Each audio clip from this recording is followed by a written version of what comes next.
Hi guys, my self Sunil Singh. और आज हम लोग क्लास 11 के लिए ICSE CBSE and DP board and IIT NEET के लिए हम लोग एक बेहतरीन चैप्टर पढ़ेंगे, इलास्टिसिटी। चैप्टर नाम क्या है? इलास्टिसिटी। देखिए, इलास्टिक का मतलब होता है प्रत्यास्थ। क्या होते हैं? प्रत्यास्थ। और इलास्टिक का मीन्स क्या हो समझेगा पहले। व्हाट इज इलास्टिक, लेकिन नहीं पहले समझेगा इलास्टिक है क्या। कोई बॉडी है, यदि बॉडी को प्रेशराइड करें, दबाएं, तो वो बॉडी क्या हो जाए? प्रेशराइड हो जाए। क्या हो जाए? प्रेशराइड हो जाए, दब जाए। ठीक है ना।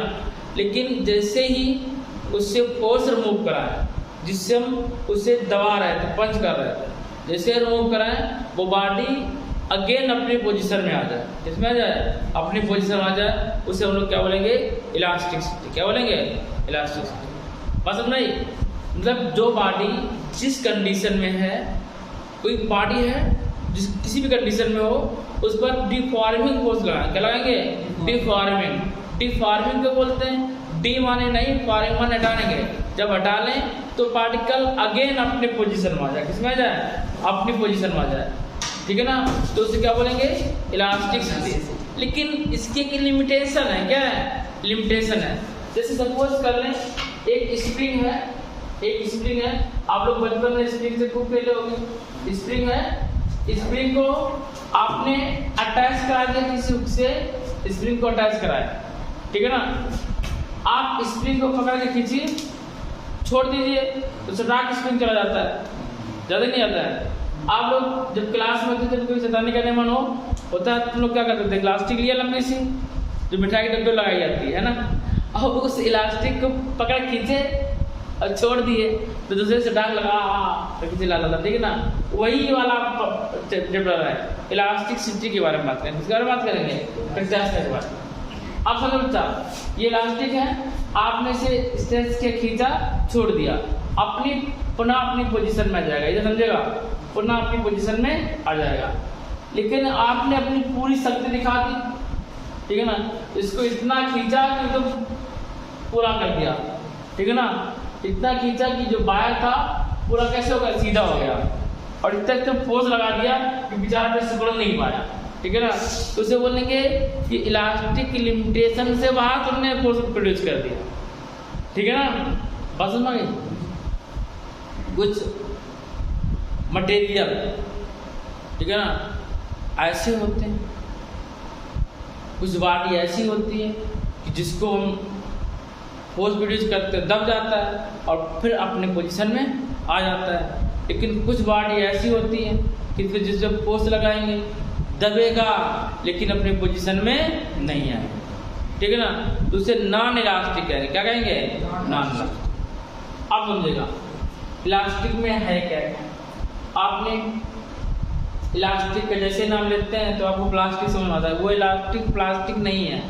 जैसे जो हमने बात करी किसी मतलब रबर बैंड की, आपने इंग्लिश के रबड़ा दिया, तो यदि आपसे पूछा जाए आयरन पर प्रेशर डालें तो क्या आयरन प्रेशराइड होता है या नहीं होता? यस या नो?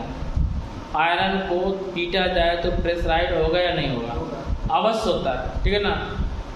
लेकिन आप प्रेशर लगाएंगे तो टन से जाएगा, दौड़ा लेंगे, पीटेंगे, टन से जाएगा, और जैसे ही हटाएगा वैसे ही ऊपर आ जाएगा। कहेगा हमें तो दिखा ही नहीं, हम अगर पीटते हैं तो पिटते ही नहीं है। अरे आप अगर पावर नहीं लगाओगे तो नहीं पिटेगा। और लेकिन जो पीटता रहता है, पिटता जाएगा, पिटता तो पतला हो जाएगा, तो सर जी तो ऊपर ही नहीं उठ के आया।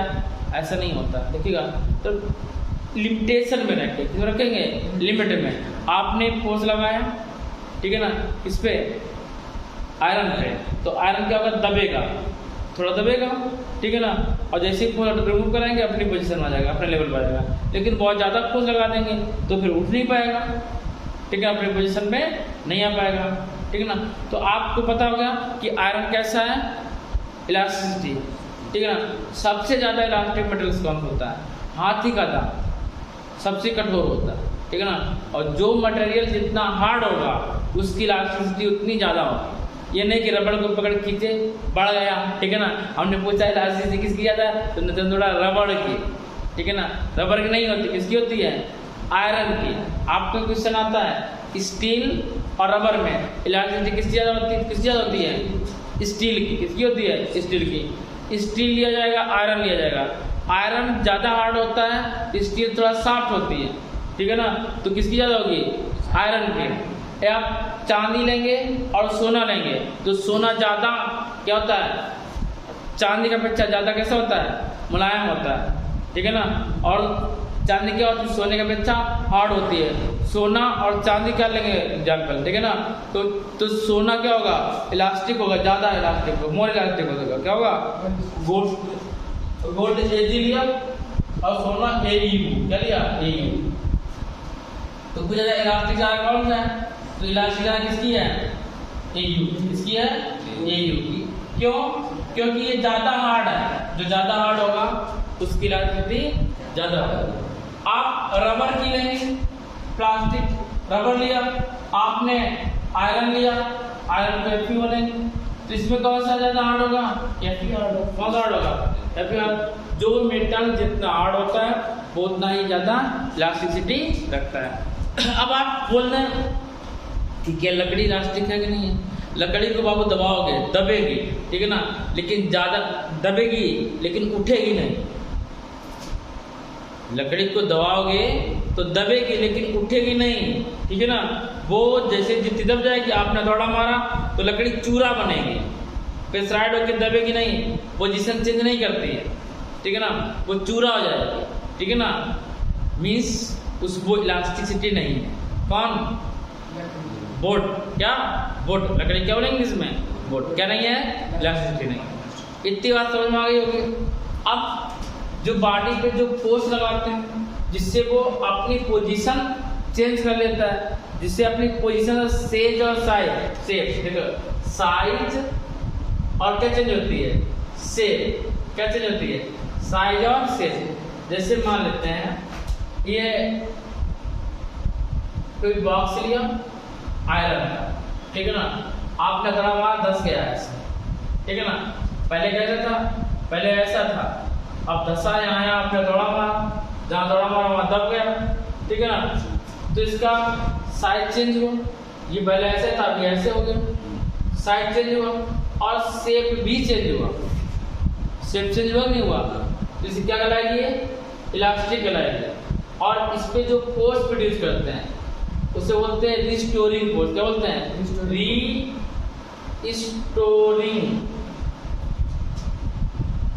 Restoring force, sorry deforming force बोलेंगे, सॉरी डिफॉर्मिंग, क्या बोलेंगे, डिफॉर्मिंग फोर्स। क्या बोलेंगे, डिफॉर्मिंग फोर्स। हिंदी क्या बोलते हैं, आप रूपण, आप रूपण बल, क्या बोलेंगे, आप रूपण बल, डिफॉर्मिंग फोर्स। क्या बोलेंगे, डिफॉर्मिंग फोर्स, ठीक है ना। इतनी चीज समझना, इसमें तो बेटा डाउट नहीं है, ठीक है ना। अब बच्चा एक होता है स्ट्रेस, क्या होता है, स्ट्रेस क्या होता है बच्चा, स्ट्रेस, स्ट्रेस को बोलते हैं प्रतिबल। क्या बोलेंगे, प्रतिबल, क्या बोलेंगे, प्रतिबल। प्रतिबल क्या होता है, वही जो डिफॉर्मिंग फोर्स होता है उसे क्या बोलते हैं, प्रतिबल। क्या बोलते हैं, प्रतिबल। डिफॉर्मिंग फोर्स का क्या है, क्योंकि इसको किसी से रिप्रेजेंट नहीं करते हैं, पूरा वर्ड लिखते हैं स्ट्रेस। और स्ट्रेस क्या होता है, फोर्स पर यूनिट एरिया। क्या होता है, force per unit area. Stress की जो यूनिट होती है, स्ट्रेस की जो यूनिट होती है न्यूटन पर मीटर, ये इसकी यूनिट होती है। स्ट्रेस की जो डायमेंशन होती है, स्ट्रेस की डायमेंशन होती है, फोर्स होती है ml t - और डिस्टेंस होती है L², ठीक है। एक L² कैंसिल हो जाएगा, क्या m L inverse t - m L² t - ये स्ट्रेस की डायमेंशन है, ठीक है ना। स्ट्रेस को क्या बोलते हैं? प्रतिबल। प्रतिबल का फॉर्मूला क्या होता है? Force upon area. क्या होता है? Force upon area. यूनिट क्या होगी? न्यूटन पर मीटर स्क्वायर। फोर्स बदल न्यूटन, एरिया बदल मीटर स्क्वायर, ठीक है ना। स्ट्रेस की डायमेंशन क्या होगी? फोर्स की डायमेंशन होती है mlt माइनस 2, ठीक है ना। और एरिया का एल स्क्वायर, तो एल से एक एल कैंसिल हो गया, एक एल ऊपर पता क्या बचेगा? ml inverse t minus 2, ml inverse t minus 2। Stress में आपसे पूछ दिया जाए कि ये कौन सा, ये यूनिट के मतलब वेक्टर क्वांटिटी कौन सी है? तो देखिए फोर्स कैसी क्वांटिटी है? वेक्टर क्वांटिटी है। एरिया कैसी क्वांटिटी है? Vector quantity. और वेक्टर इंटू वेक्टर क्या होता है? स्केलर। तो इसकी क्वांटिटी कौन सी होगी? स्केलर क्वांटिटी होगी। इसकी डिफिनेशन क्या होगी? स्ट्रेस की डिफिनेशन होगी applying force per unit area, applying force on a body, applying force on a body पर unit area is called stress. Applying force on a body पर unit area is called the stress. क्या कहते हैं इसको? Stress. चलिए आगे बढ़ाते हैं। अच्छा आप लोग मैच करिए। देखिए इलास्टिक बॉडी, हेडिंग क्या पड़ी है? Elastic body. तो जैसा आपने समझाया था, a body that return to its original shape and size। किसमें आ जाए? अपने original shape and size on the removal of the deforming force. जैसे ही जैसे फोर्स प्रोड्यूस किया और फोर्स को रिमूव कराया, ठीक है ना, is called an elastic body. क्या बोलेंगे? Elastic body. बस सुना गई डिफिनेशन क्या की? a body that return to its original shape and size on the removal of the deforming force is called an elastic body। Second एक आएगा elasticity, elasticity, elasticity, elasticity लिखेगा। the property of matter, the property of matter by virtue of which it regains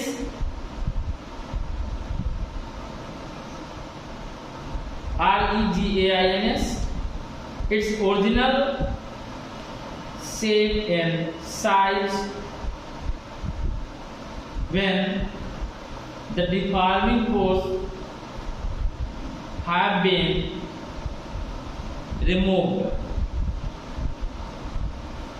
is called elasticity। shape and size, shape and size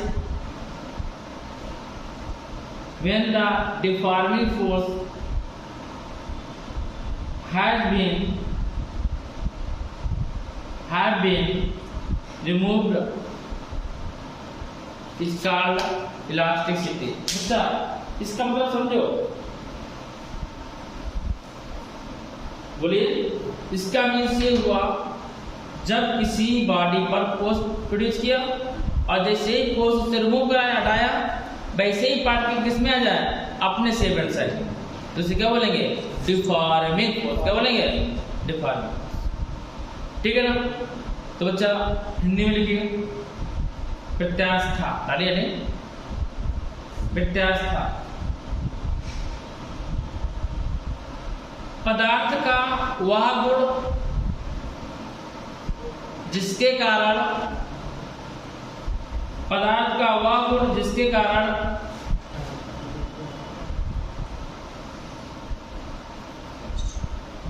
किसी वस्तु पर बल लगाने पर, किसी वस्तु पर अपरूपण बल लगाने पर, कौन सा? अपरूपण बल लगाने पर वह वस्तु पुनः अपने आकार और आकृति, साइज मान्य होता है आकार और शेप मान्य होता है आकृति में आ जाती है, प्रत्यास्थ कहलाती है।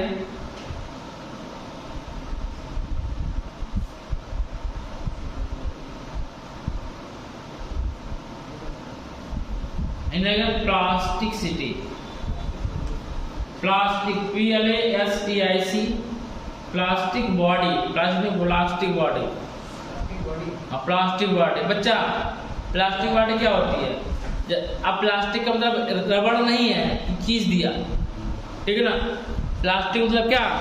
रबड़ नहीं है। प्लास्टिक का मतलब क्या है? प्लास्टिक बॉडी का मीन्स है कि किसी बॉडी पर फोर्स लगाया जाए, ठीक है ना। अब फोर्स का मतलब ये नहीं आयरन पे इतना ज़्यादा फोर्स लगाओगे, हमर लाओगे और कस के मशीन से ठोक दोगे तो कहोगे पुनः उछल के आ जाए, नहीं आएगी ना। थोड़ा फोर्स लगाने से, इसमें लिमिटेशन रहने पर। लेकिन जो प्लास्टिक बॉडी है उसे फोर्स लगाओगे। अब प्लास्टिक रबड़ की बात नहीं कर रहे हैं, वो प्लास्टिक नहीं है। प्लास्टिक मतलब ऐसी बॉडी जिस पर फोर्स प्रोड्यूस किया जाए। कौन सा? Deforming force. जैसे ही स्ट्रेस प्रोड्यूस करेंगे और इसको रिमूव कराएंगे तो डिफॉर्मिंग कहलाएगा। रिमूव कराना तो डिफॉर्म करना, फोर्स को हटा लेना, तो बॉडी अपनी पोजीशन में ना आए, क्या कहलाएगा? Deforming force. कांच है, कांच में दौड़ना मारना है ना एक बार, ठीक है ना, तो दबेगी नहीं, टूट जाएगा, ब्रेक हो जाएगा, उसे हिंदी में बोलते हैं भंगुर हो जाएगा। कैसा हो जाएगा? भंगुर हो जाता है, ठीक है ना। अब प्लास्टिक है हार्ड प्लास्टिक। कौन सा हार्ड प्लास्टिक? जो पाइप वगैरह होते हैं, उससे मारना दौड़ा, ठीक है ना, टूटेगा, क्या होगा? वो साइज शेप नहीं चेंज करेगा, वो पूरा ही चेंज हो जाएगा, ठीक है ना। उसका साइज कैसा चेंज हो जाएगा, ठीक है ना। देखो इलास्टिक बॉडी की होती है, जैसे अभी मान लो कस के घुसा मारा जाए एक गाल पे, ठीक है ना, और इतनी तेज घुसा मार दो कि दांत बाहर निकल कर आ जाए, ठीक है ना, तो फिर शेप थोड़ी सही होगा। तब तुम पप करके बोलेंगे, ठीक है ना। यदि घुसा मारे थोड़ा हल्का सा, दांत ना टूटे, लेकिन सूज जाए ऐसे, ठीक है ना। पहले घुसा मारे घुसेगा, अब फिर थोड़ी देर बाद सूज जाएगा, राइट हो जाएगा, यानी कि अब एकदम घुमाएंगे खुलाया, ठीक है ना। तो क्या हुआ? साइज चेंज हुआ और शेप चेंज हुआ। अब दूसरे दिन थोड़ा सा ठीक होगा, ठीक है ना। और कस के मार के घुसा तो दांत बाहर आ जाएंगे, ठीक है ना, तो कभी ठीक नहीं होगा। बस नहीं, तो चलिए लिखिएगा प्लास्टिक बॉडी बंद दो। देखो लिखिएगा स्ट्रेस, लिखा क्या लिखा? स्ट्रेस। देखो याद करने में मतलब देखिएगा, स्ट्रेस मतलब क्या होता है? Restoring force. क्या होता है? Restoring force, restoring force upon area. तो डिफिनेशन क्या होगा? देखिए, it is defined as the restoring force per unit area. क्या लिखा हुआ?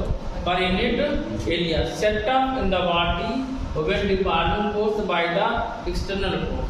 जब डिफॉर्मिंग को हटा लेते हैं तो पार्टिकल जिस फोर्स से पार्टिकल प्रेशराइज्ड हो, दबे, और जैसे डिफॉर्म करें वैसे ही अपने किसमें जाए? अपने वो जो शेप एंड साइज में, तो उसे क्या बोलते हैं? स्ट्रेस। क्या बोलेंगे? स्ट्रेस। स्ट्रेस को किसी से भी डिनोट नहीं, और इसकी फोर्स का मतलब क्या? एरिया का मतलब ए, क्या? ए। अब इसकी यूनिट क्या बताई थी? लिख लो फिर दोबारा भाई, न्यूटन पर मीटर स्क्वायर। हमने डायमेंशन बताई थी ml t-2 upon l square. तो जब पूछा जाएगा एक l से m कैंसिल हो जाएगा, क्या आएगा? m l inverse t-2 ml inverse t-2। तो this is the elasticity, sorry stress. क्या ये? स्ट्रेस। हिंदी में लिखिएगा बच्चा।